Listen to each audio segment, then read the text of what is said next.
Hello everyone. In this video, we'll show you how to embed a social mix widget on a WordPress website. Step 1. Create your widget. Start by opening the Mirror app website. Sign up or log in if you already have an account. Then click Create New Widget. Choose Social Mix Feed from the widget options. Step 2. Customize the design. Select multiple sources from different social media platforms. Then go to the Design section to edit what you want to display on your website. Once your feed is connected, you can customize how it looks.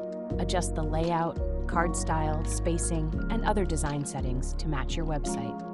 When everything looks right, click the Publish button and copy the installation code in just one click.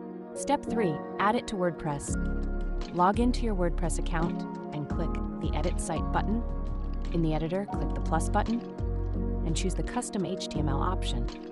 Paste the installation code from Mirror app into the custom HTML block. Place it where you want the widget to appear on the page and save your changes. Done. The widget will now appear on your website. Please note that some custom code options in WordPress may depend on your current plan. For more information, visit our Help Center and explore the links in the description.